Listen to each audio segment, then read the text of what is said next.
Right now, my husband Bryce and myself are up to our eyebrows, crazy busy building our own custom house and detached workshop in Mesa, Arizona. As you've probably heard, it gets really hot here. It is not unusual for the high temperature in the summer to get up to 115, 118 Fahrenheit. It goes without saying, having an efficient HVAC system while living here is crucial. In our last video, in our Building Modern on a Budget series, we talked about installing the HVAC system inside the house. Since we plan on using our shop so much, we wanted to make sure that we had a way to heat and cool that space as well. Mostly cool. Luckily, we recently received two Mr. Cool ductless mini split units that we are going to be installing in our shop. Mr. Cool is one of the few heating and cooling companies that actually makes a DIY friendly system that you can install yourself. I was actually really surprised how easy the do-it-yourself kits were. Bryce and I were able to install the two units on our shop in a single afternoon. In this video, I'm going to talk about what we had to do to prepare the area to install the Mr. Cool units, as far as walk you through the installation. This video is brought to you by Mr. Cool and presenting sponsor Simpson Strong-Tie. The condensers for both of the mini split systems needed to be installed outside of the shop. This presented a bit of a challenge. We still had a ditch all the way around the perimeter of the foundation of the shop where our concrete contractor had dug out for the stem. There also was a trench about 18 inches deep for electrical conduit right next to the location where I wanted to install one of the condensers. Our first step was to fill in the area around the stem and to make a little temporary retaining wall next to the trench. Before we move into the house and start using the shop full time, we'll have our excavation contractors Red Hawk Construction come back out and do a final grade and level and make sure that the ground is nicely compacted. We began filling the void up with shovelfuls of dirt. I don't know if you've ever tried to fill in large holes before, but they always take way more dirt than you anticipate. Before we could install the condensers, we needed to build nice sturdy pads for them to sit. A condenser pad helps to make sure that the condenser is sitting on a nice level surface, as well as keeping the unit off of the dirt and helping to prevent against exposure and erosion. I learned while we were having the pads for our house and workshop built that having the proper compaction of dirt really depends on its moisture level. So Bryce and I alternated between shoveling a layer of dirt, adding a little bit of water, compacting the soil by hand, and then repeating the process. A lot of people make their own condenser pads by pouring concrete, but you can also purchase ready-made ones made out of plastic and fiberglass as well. We had a bunch of leftover concrete pavers from past landscaping projects, so we decided to put them to good use. Once the dirt was compacted and level, it was time to spread a little bit of sand to create a bed for the concrete pavers. The condensers for the mini splits are a lot smaller than the typical condensers you would see on a normal residential AC unit. We only needed to build a platform that was about 36 inches wide and 18 inches deep. If this is the first time you've watched a Pneumatic Addict video, I want to say welcome. I'm glad you're here. Take a second to make sure you hit that subscribe button and bell down below. That way you'll never miss one of my DIY projects.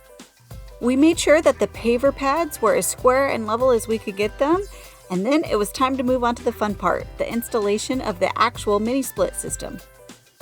The first step in picking out any type of HVAC system is determining how big of a unit or units you're going to need. Our workshop is 30 feet wide and 40 feet deep, so that equals exactly 1,200 square feet of open workspace.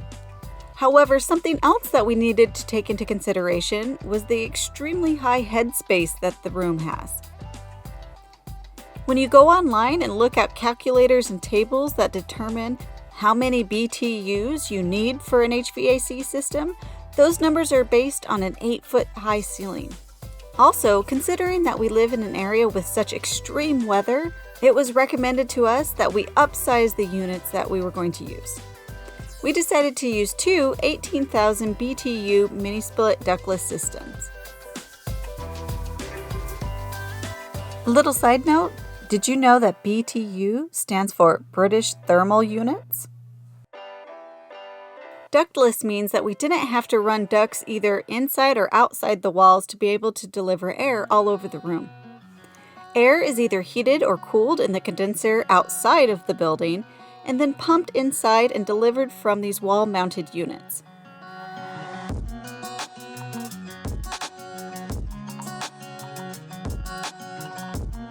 With the exception of a couple of basic tools, the DIY kits come with everything you need, including a really handy cardboard template for the wall unit.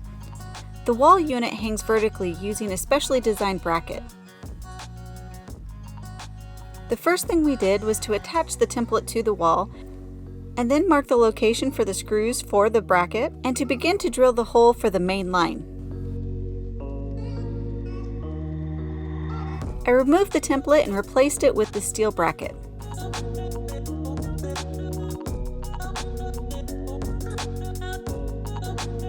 Okay, I'll make a little confession at this point. The drill bit for our hole saw was on the dull side, and I had a lot of trouble trying to drill all the way through that wall. I needed some more muscle to get through the OSB, so I recruited Bryce to come give me a hand. Honestly, I think he kind of enjoyed drilling through the foam insulation.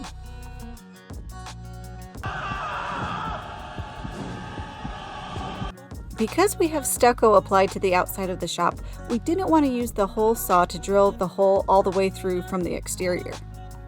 Steel chicken wire is located directly behind the stucco, and we were afraid that the hole saw would grab the chicken wire and yank it and cause cracks and a lot of problems.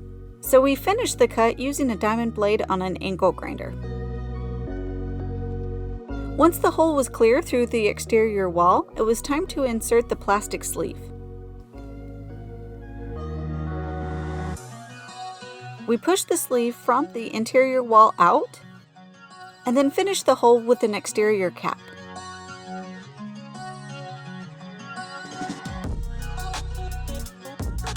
The next step was to install the vinyl line guard on the exterior wall. The line guard basically creates a channel for the line set to run inside, and it helps protect it against the elements.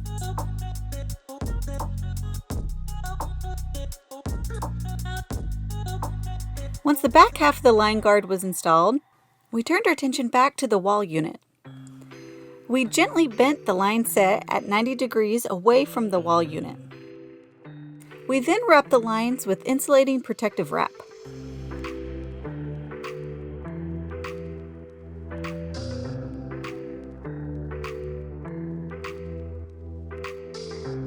At this point, Bryce climbed up a ladder on the inside, and I climbed up a ladder on the exterior.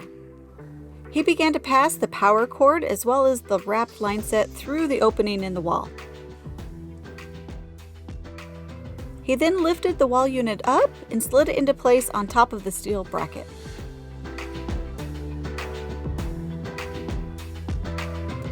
I then again gently bent the line set at 90 degrees going downward towards where the condenser would be.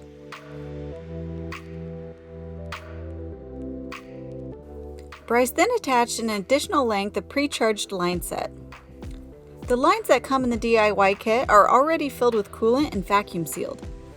There's no need to call a specialist to come in and vacuum and charge the lines like you normally would with most AC systems. Once the lines were connected, he sprayed the connections with soapy water and checked for bubbles just to make sure that there were no air leaks. To help make sure that the brass fittings were insulated and sealed very well, we wrapped them in a sheet of sticky black rubber that was included in the kit. We covered the rest of the lines with more protective wrap, and then it was time to attach the rest of the line guard pieces. Each piece was either screwed or snapped into place.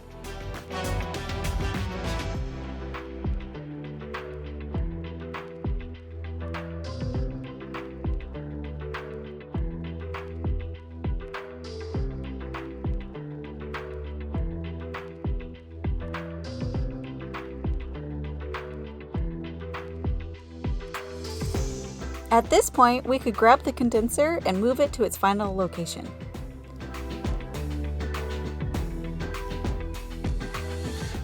We placed a protective rubber foot under each of the 4 legs. Following the instructions, Bryce then connected the copper return and supply lines.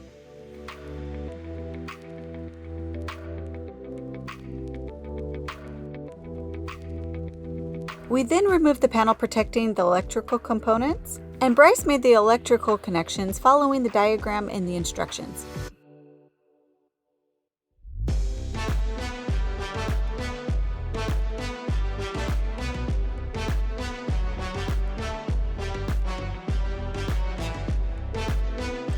At this point, we realized that we forgot to stuff neoprene in the cavity going through the wall around the line set.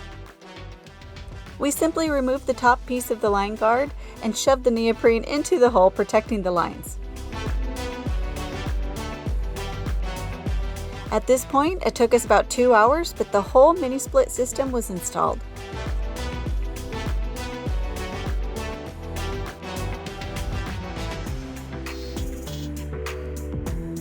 You may have noticed that there were no electrical lines run through that conduit in that trench from earlier. We haven't yet received permanent power to the house and to the sub panel in the workshop, so unfortunately we haven't had a chance to try out our new mini split systems yet. But in a couple of weeks we should have the sub panels wired up and we will get to try out the new units, including the smart HVAC controllers and the Mr. Cool app. Yep, that's right. We'll be able to use our phones to turn on the air conditioning or heating in the shop before we even get out of bed. Is it weird to be in love with an air conditioner? Not when you live in Arizona, I guess.